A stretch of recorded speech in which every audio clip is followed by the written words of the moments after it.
जय हिंद। आप सभी दोस्तों को मैं रेल कुमार अपने तरफ से जय हिंद पेश करता हूं। दोस्तों, आज हम आप लोग के सामने एक नए टॉपिक जो हम चला रहे हैं क्लास 10 के लिए, जो जय हिंद सीरीज के नाम से हम लोग चलाएंगे। इसमें जो कि 15-15 क्वेश्चन रहेंगे और उनका जो 4 ऑप्शन रहेंगे उनका भी हम लोग सोल्यूशन देखेंगे और वो भी बेहतरीन तरीका से हम लोग देखने का प्रयास करेंगे। तो चलिए हम लोग स्टार्ट करते हैं। आशा है कि आप लोग भी अच्छी तरह से मस्त होकर पढ़ रहे होंगे और पढ़ना ही होगा। जब तक दोस्त पढ़िएगा नहीं तो अपने जीवन में कामयाब नहीं होंगे। और मैं बिहार बोर्ड के लिए 10वीं क्लास का जो है 15 सीरीज चलाया हूँ और सीरीज का नाम मैं रखा हूँ जय हिंद श्रृंखला। जय हिंद श्रृंखला में आप सभी का पहले श्रृंखला फर्स्ट में आप सभी का जो है वेलकम है, स्वागत है। चलिए हम लोग एक एक क्वेश्चन के साथ आप लोग को परिचित करवाता हूं और उनका मैं सोल्यूशन देता हूं। तो पहला क्वेश्चन आप लोग के सामने आ चुका है। तो हम लोग देखिए पहला क्वेश्चन यहाँ पे सोल्यूशन करने का प्रयास करेंगे और आप लोग, हमको आशा है कि आप लोग जरूर से जरूर इसका जवाब दे दिए होंगे।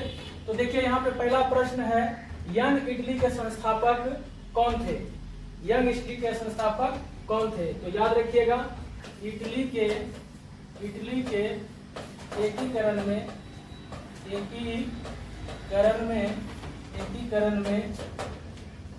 तीन लोगों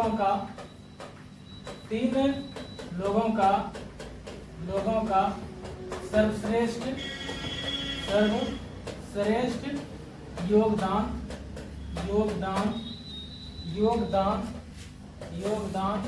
रहा है। कितने लोगों का? 3 लोगों का सर्वश्रेष्ठ योगदान रहा है, जिसमें एक नंबर पे आते हैं आपका जोसेफ मेजनी। कौन आते हैं? जोसेफ मेजनी आते हैं।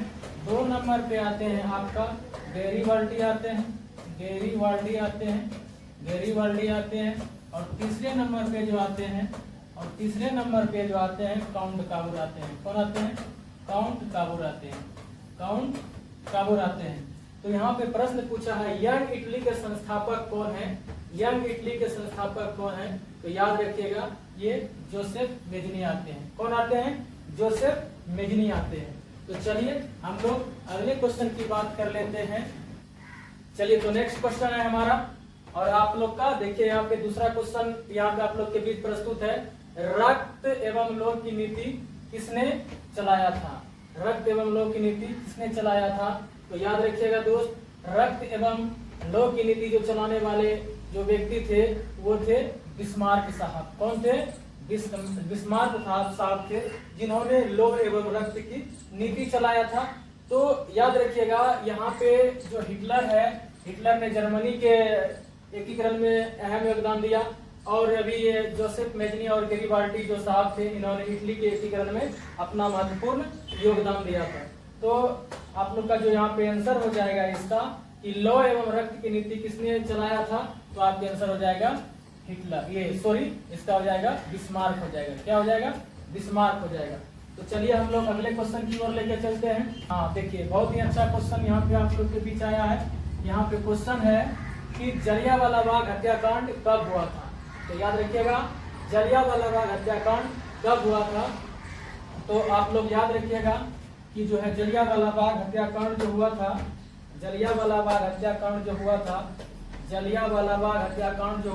वो हुआ था 19 अप्रैल 1919 ईस्वी को हुआ था। क्या कितना हुआ था? 19 अप्रैल 1919 ईस्वी अमृतसर पंजाब में हुआ था। कहाँ हुआ था? अमृतसर पंजाब में हुआ था। याद रखिएगा इसी क्वेश्चन में जलियांवाला बाग हत्याकांड में जो है गोली चलाने का जो आदेश दिया था जनरल डायर ने दिया था। किसने दिया था? जनरल डायर ने दिया था। किसने दिया था? जनरल डायर ने दिया था। तो इस क्वेश्चन का जो आंसर हो जाएगा वो हो जाएगा आपका 1919 ईस्वी हो जाएगा। तो वहीं पे याद रखिएगा 1905 ईस्वी में बंगाल विभाजन हुआ था। बंगाल विभाजन हुआ था 1905 ईस्वी में। याद रखिएगा 1920 ईस्वी में, 1920 ईस्वी में जो है असहयोग आंदोलन हुआ था, असहयोग आंदोलन हुआ था, असहयोग आंदोलन हुआ था, असहयोग आंदोलन हुआ था। क्या हुआ था? असहयोग आंदोलन, असहयोग आंदोलन हुआ था। तो याद रखिएगा। और यहाँ पे दिया है 1921 ईस्वी में जो है असहयोग आंदोलन, असहयोग आंदोलन, असहयोग आंदोलन, असहयोग आंदोलन चल रहा था, आराम से चल रहा था, चल रहा था, चल रहा था। लेकिन याद रखिएगा 1922 ईस्वी में, 1922 ईस्वी में असहयोग आंदोलन स्थगित हो गया था। असहयोग आंदोलन, असहयोग आंदोलन, असहयोग आंदोलन स्थगित हो गया था। असहयोग आंदोलन स्थगित हो गया था। क्या हो गया था?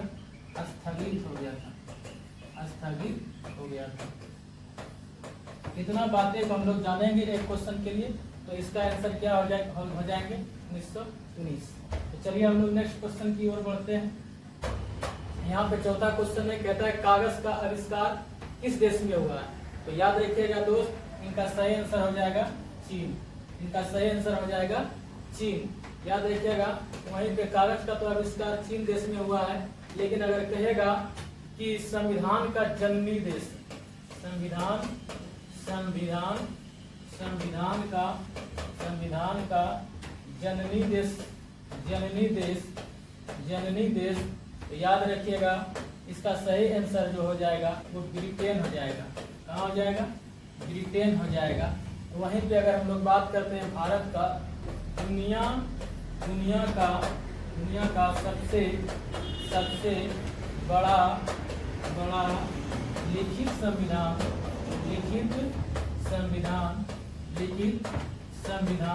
लिखित संविधान वो भारत का है।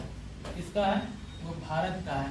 वहीं पे हम लोग बात करेंगे यूएसए विश्व की सबसे बड़ी अर्थव्यवस्था वाला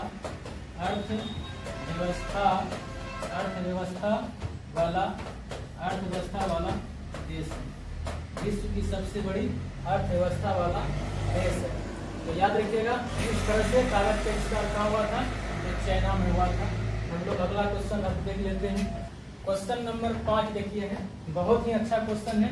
ये राजनीति विज्ञान का क्वेश्चन है और इसको भी हम लोग अच्छा से देख लेते हैं, बहुत अच्छी तरीका से इसको पढ़ते हैं। कहता है बिहार में लोकसभा सीटों की संख्या कितनी है? बिहार में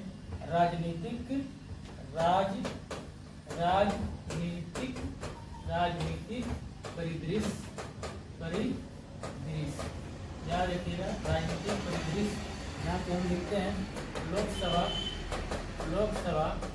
लोकसभा जो सीट है उनकी जो कुल संख्या है वो 40 है। याद रखिएगा विधानसभा सीट, विधानसभा जो सीट है वो 243 है। याद रखिएगा राज्यसभा सीट जो है, राज्यसभा जो सीट है वह कुल मिलाकर के 16 है। याद रखिएगा विधान परिषद सीट, विधान परिषद सीट जो है, विधान परिषद सीट वो 75 है। तो इनका आंसर कितना हो जाएंगे मेरे दोस्त? इनका आंसर जो हो जाएगा वो हो जाएंगे 40। कितना हो जाएंगे? 40 होंगे। कितना होंगे? 40। तो हम लोग चलते हैं, इनको एक बार देख लीजिए। हो सकता है स्क्रीनशॉट अगर आप लोग को लिखना है तो आप लोग स्क्रीनशॉट भी इससे ले सकते हैं। चलिए हम लोग आगे की ओर बढ़ जाते हैं। देखिए बहुत ही अच्छा क्वेश्चन है, आप लोग के नजरिए से और एग्जाम के नजरिए से भी बहुत ही पावरफुल क्वेश्चन इसको कहा जा सकता है। आप लोग सिर्फ यही है कि इस वीडियो में बने रहिए जितना देर भी है, और इस वीडियो को अगर आप लाइक एवं शेयर करते हैं और अच्छी बात है। चलिए देखिए यहाँ पे है छठा क्वेश्चन है भारतीय, ये इसमें जो है कहता है संविधान दिवस, मतलब यहाँ पे भारतीय छोड़ दिया है तो अब जोड़ लीजिएगा कि भारतीय संविधान दिवस कब मनाया जाता है? भारतीय संविधान दिवस कब मनाया जाता है? तो याद रखिए यहाँ पे ऑप्शन नंबर 1 है। तो आप लोग सभी जानते हैं कि 26 जनवरी को जो है 26 जनवरी को जो मनाया जाता है वो मनाया जाता है गणतंत्र दिवस। क्या मनाया जाता है? गणतंत्र दिवस मनाया जाता है। गणतंत्र दिवस मनाया जाता है। अगर वहीं की बात करें हम 15 अगस्त को हम लोग बात करेंगे तो स्वतंत्रता दिवस मनाते हैं। क्या मनाते हैं? स्वतंत्रता दिवस मनाते हैं। क्या मनाते हैं? स्वतंत्रता दिवस मनाते हैं। अगर वहीं हम लोग 26 नवंबर की बात करेंगे, 26 नवंबर की बात करेंगे तो ये भाई लोग आप जो है जानते हैं, ये भारतीय संविधान दिवस मनाया जाता है। संविधान दिवस मनाया जाता है। क्या मनाया जाता है? संविधान दिवस मनाया जाता है। संविधान दिवस जो है ये मनाया जाता है। उनके बाद हम लोग बात कर लेते हैं 2 अक्टूबर। 2 अक्टूबर जो है 2 अक्टूबर गांधी जयंती मनाते हैं। क्या मनाते हैं? गांधी जी का जन्म हुआ, गांधी जयंती मनाते हैं। गांधी जयंती क्यों मनाए जाते हैं? क्योंकि 2 अक्टूबर 1869 ईस्वी को जो है गांधी जी का जन्म होता है पोरबंदर, गुजरात में।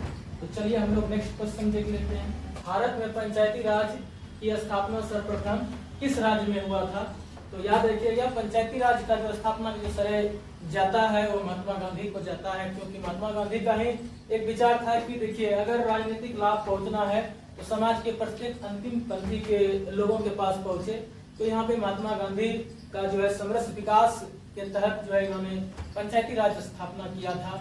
और यहाँ पे देखिए कहा है कि भारत में पंचायती राज की स्थापना सर्वप्रथम किस राज्य में हुआ था? तो याद रखिएगा ये जो हुआ था ये आपका यहाँ पे राजस्थान में हुआ था। तो राजस्थान में टिक कर लीजिएगा। लेकिन ये भी याद रखिएगा कि 2 अक्टूबर 1959 ईस्वी को, इतना में 2 अक्टूबर 1959 ईस्वी को भारत में राजस्थान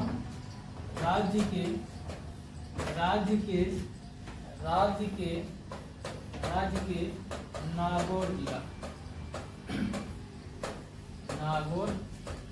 नागौर जिला में शुरुआत हुई। नागौर जिला में शुरुआत हुई। क्या हुई थी?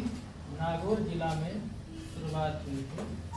नागौर जिला में शुरुआत हुई थी। अब धीरे धीरे फिर जो है सभी राज्य में स्थापित हुआ था। सबसे पहले जो है ये राजस्थान में इनका स्थापना हुआ था।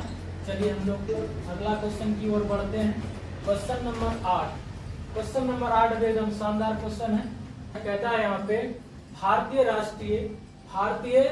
राष्ट्रीय कांग्रेस पार्टी का स्थापना कब हुआ था? तो यहाँ पे देखिए, यहाँ पे 1980 ईस्वी में बीजेपी जिसको भारतीय जनता पार्टी बोलते हैं, इसकी स्थापना हुआ था।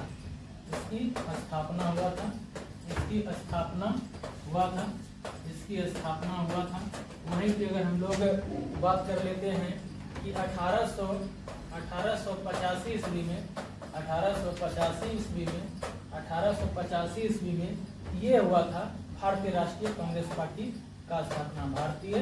भारतीय राष्ट्रीय कांग्रेस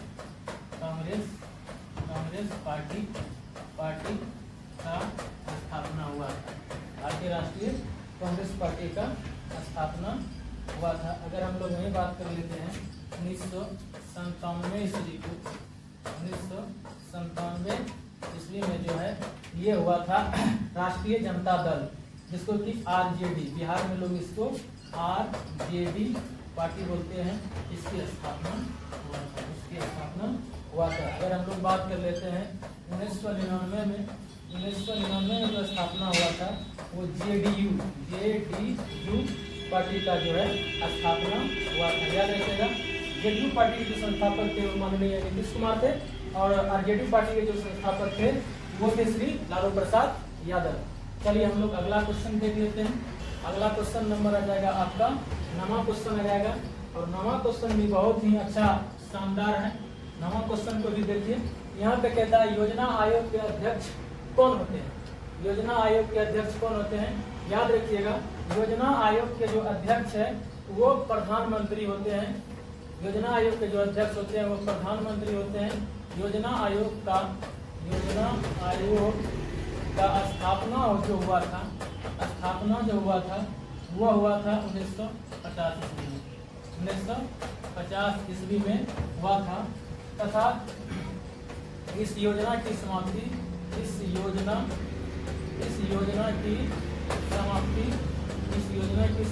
जो है वो हो गया था 2014 में। मोदी जी ने इसको साफ कर दिया था और इसके स्थान पे लाया था नीति आयोग। कौन आयोग लाया था? नीति आयोग का जो स्थापना हुआ था वह होता 1 जनवरी 2015 ईस्वी को जो है 1 जनवरी 2015 ईस्वी को योजना आयोग की जगह पे नीति आयोग लाया गया और नीति आयोग का भी अध्यक्ष प्रधानमंत्री भी होते हैं। चलिए हम लोग अगला क्वेश्चन की ओर देख लेते हैं। क्वेश्चन नंबर 10 भी देखिए, बहुत ही अच्छा क्वेश्चन है। और क्वेश्चन नंबर 10 देखिए, यहाँ पे कहता है रिजर्व बैंक का स्थापना कब हुआ था? रिजर्व बैंक का स्थापना कब हुआ था? हम लोग देख लेते हैं। इनको शॉर्ट में लोग RBI भी कहते हैं। RBI का जो स्थापना हुआ था वो हुआ था 1935 ईस्वी में। 1935 ईस्वी में तथा इसी का राष्ट्रीयकरण जो हुआ था, राष्ट्रीयकरण जो हुआ था वो हुआ था 1949 ईस्वी को। 1949 ईस्वी को यहीं पे याद रखिएगा कि SBI बैंक का जो स्थापना हुआ था वो हुआ था 1955 ईस्वी को। अगर वहीं की बात करते हैं नाबार्ड बैंक का जो स्थापना हुआ था वो 1982 ईस्वी में हुआ था। और याद रखिएगा इंपीरियल बैंक ऑफ इंडिया,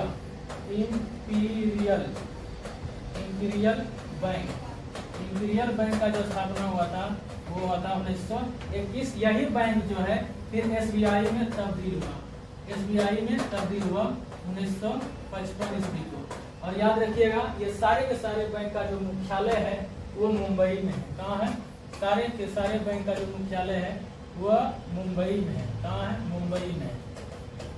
सारे बैंक का जो है ये मुंबई में। चलिए हम लोग आगे अगला क्वेश्चन की ओर देखते हैं। क्वेश्चन नंबर 11 देखिए, बहुत ही शानदार क्वेश्चन है जो कि ज्योग्राफी से हम उसको उठाए हैं। ये बार ये क्वेश्चन पूछे जाते हैं। देखिए यहाँ पे कहते हैं कांवर झील बिहार के किस जिला में स्थित है? कांवर झील बिहार के किस जिला में स्थित है? तो याद रखिएगा, कांवर झील के बारे में अगर हम लोग बात कर लेते हैं, कांवर झील जो है ये बिहार का एक धरोहर है जो बेगूसराय में है। कहाँ है? बेगूसराय में है। बेगूसराय में वहीं पर अगर हम लोग बात करते हैं काकोलत जलप्रपात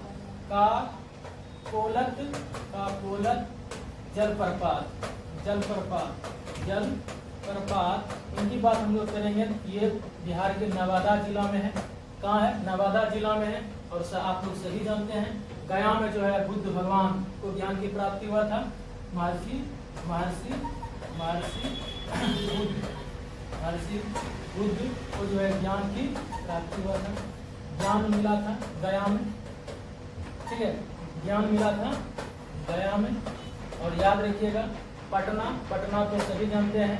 यहाँ पे सिख धर्म के 10वें गुरु गोविंद सिंह जी का जन्म पटना साहिब में हुआ था। तो चलिए हम लोग इसका जो आंसर हो जाएगा, इसका आंसर जाएगा बेगूसराय। तो 12 नंबर क्वेश्चन में देखिए यहाँ पे क्या कहता है, इनको ध्यान से देखिएगा। कहता है बिहार में कुल कितना प्रतिशत वन है? मेरे बाबू देखिए, बिहार में कहता है कुल कितना प्रतिशत वन है। याद रखिएगा, किसी भी क्षेत्र को सुरक्षित रहने के लिए 33% वन होना अनिवार्य है। 33% वन होना अनिवार्य है। कितना? 33% वन होना अनिवार्य है। याद रखिएगा, वहीं हम पूरे भारतवर्ष की बात करते हैं। पूरे भारत में जो वन का जो आंकड़ा हुआ था 2010 में जो वन रिपोर्ट जो आया था वो 22 कुछ पॉइंट है, कितना प्रतिशत वन है। अगर वहीं पे हम लोग बिहार में बात करें, बिहार में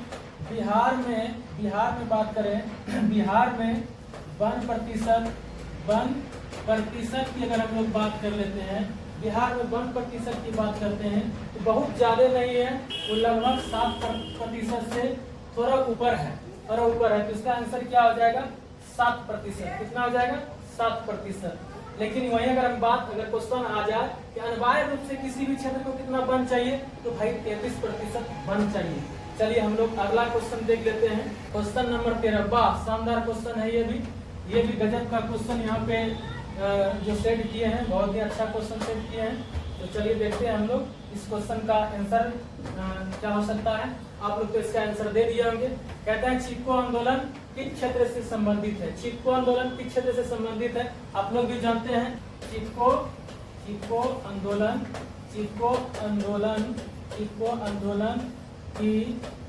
आंदोलन की शुरुआत जो है वो हुआ था उत्तराखंड में। कहाँ हुआ था? उत्तराखंड में हुआ था। उत्तराखंड में हुआ था। और उत्तराखंड के चमोली जिला, कौन जिला? चमोली जिला में यह जो है शुरुआत हुआ था।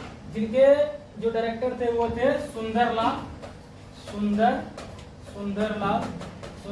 बहुगुणा। कौन थे? सुंदरलाल बहुगुणा थे। और इन्होंने वन बचाने के लिए, क्या बचाने के लिए? वन बचाने के लिए यह आंदोलन शुरू किया था। तो हो जाएगा आपका वन। क्या हो जाएगा? वन हो जाएगा। तो चलिए हम लोग अगला क्वेश्चन देख लेते हैं। 14वां नंबर प्रश्न होगा। वाह, बहुत ही शानदार क्वेश्चन है ये, जो है आपदा प्रबंधन से ये क्वेश्चन को लाया गया है। कहता है भूकंप की तीव्रता किस यंत्र से मापी जाती है? मैं आप सबको ये भूकंप के बारे में बता ही देना चाहता हूँ। एकदम गौर के साथ इसको जो है आप लोग कॉपी पर इसको एकदम छाप लीजिएगा और इनको 1-2 बार देखिएगा। कहता है सिस्मोग्राफ में जो है बाबू, ये भूकंप की तीव्रता को जो है रिकॉर्ड किया जाता है। मतलब कहेगा भूकंप की गति, भूकंप की तीव्रता जिसको बोलते हैं, तीव्रता को रिकॉर्ड करने की बात अगर आ जाए तो नाम लीजिएगा किसका? नाम लीजिएगा सिस्मोग्राफ। क्या बोल लीजिएगा? सिस्मोग्राफ बोल लीजिएगा। अगर वहीं पर हम लोग बात कर लेते हैं सिस्मोलॉजी में याद रखिएगा भूकंप का अध्ययन किया जाता है। भूकंप का अध्ययन क्या कहलाता है? सिस्मोलॉजी कहलाता है। एक चीज और ध्यान में रखिएगा कि अगर वहीं पर अगर पूछ दे आपसे कि जो है भूकंप का तीव्रता मापने वाला यंत्र, मतलब मापने वाला जो यंत्र पूछेगा, मापने वाला यंत्र अगर पूछ देगा तो इनका आंसर हो जाएगा बाबू रिक्टर स्केल। क्या हो जाएगा? रिक्टर स्केल हो जाएगा। तो इसका आंसर देखिए यहाँ पे क्या बोला है? भूकंप की तीव्रता किस यंत्र से मापी जाती है? तो यंत्र पूछा है, तो इसका आंसर हो जाएगा ऑप्शन नंबर सी। तो हम लोग चलिए अगला क्वेश्चन की तरफ बढ़ जाते हैं। और अंतिम क्वेश्चन देखिए इस तरह से है, बहुत ही शानदार क्वेश्चन है। तो अंतिम क्वेश्चन बताने से पहले मैं आप लोग से कुछ बात कर लेता हूँ। देखिए, जो लोग भी स्टूडेंट नए हैं और जो लोग पढ़ना चाहता है मुझसे, तो मेरा वीडियो जो है ये आपका लगातार वीडियो जो है, पहले सोशल साइंस का 15 एपिसोड जो आएगा वो आएगा इसी चैनल पे आएगा। मैं बैक टू बैक लगातार जो है जो मेरा श्रृंखला जो हम चलाए, जय हिंद श्रृंखला फर्स्ट, उसके बाद जय हिंद श्रृंखला सेकंड आ जाएगा कुछ ही दिनों के बाद। इसमें जो है जिस तरह से मैं पढ़ाया हूँ, इससे और बेहतरीन तरह से पढ़ाने का मैं प्रयास करूंगा। इसमें हर विषय से क्वेश्चन लूंगा। पहले मैं सोशल साइंस को कवर करवा रहा हूँ, उनके बाद धीरे धीरे साइंस विषय को भी कवर करवाऊंगा। उनके बाद अगर आप लोग मुझे प्यार दिया और भरोसा मुझ पर किया तो मैथ को लेकर के भी मैं जरूर आऊंगा। मैं सारे के सारे यहाँ पे जितने भी टीचर है वो लोग भी लाएंगे अपने अपने विषय के साथ। जैसे मैं जो है इस सोशल साइंस में जिस तरह से मैं एपिसोड लाया हूँ कि जय हिंद एपिसोड 1, तो उसके बाद और सर कोई दूसरा एपिसोड लाएंगे। तो हम लोग देख लेते हैं अंतिम क्वेश्चन को। तो देखिए, कहता है बिहार के किस क्षेत्र में सर्वाधिक बाढ़ आते हैं? तो याद रखिएगा मेरे दोस्त, बाढ़ आने का जो परिघटना है मैं आपको मैथ क्लास में बताऊंगा। मैं मैथ क्लास भी बहुत जल्द लेकर के आऊंगा कि बिहार का जो भौगोलिक परिदृश्य क्या है, जिसके कारण बिहार में प्रत्येक साल जो है लगभग बाढ़ से कई जिला प्रभावित होते हैं। लेकिन सबसे जो बड़ा जिला जो प्रभावित होते हैं वो होता है उत्तरी क्षेत्र। कौन होते हैं मेरे बाबू? उत्तरी क्षेत्र होते हैं, याद रखिएगा, ये उत्तरी क्षेत्र होते हैं बिहार में सर्वाधिक बाढ़ से प्रभावित। वैसे तो कल बिहार में प्रत्येक साल जो है कोसी बाढ़ आती है और कोसी नदी को बिहार का शोक भी कहा जाता है। ठीक है, तो इस तरह से मैं आप लोग को 15 क्वेश्चन कराया हूँ। अगर आप लोग को अच्छा लगे और आप लोग को लगे कि नहीं जो है हम लोग का अच्छा से तैयारी हो सकता है, और मैं आपको वादा करता हूँ, आपसे वादा करता हूँ कि इससे भी मैं बेहतरीन से बेहतरीन वीडियो बनाने का प्रयास करूंगा। अभी आप लोग जानते हैं कि ये चैनल नया है तो थोड़ा सा इसमें कुछ त्रुटि भी रहेंगे, तो मैं इसके लिए आपसे क्षमा प्रार्थी हूँ। जब तक के लिए मैं आप सभी को तहे दिल से जय हिंद पेश करता हूँ। नमस्कार।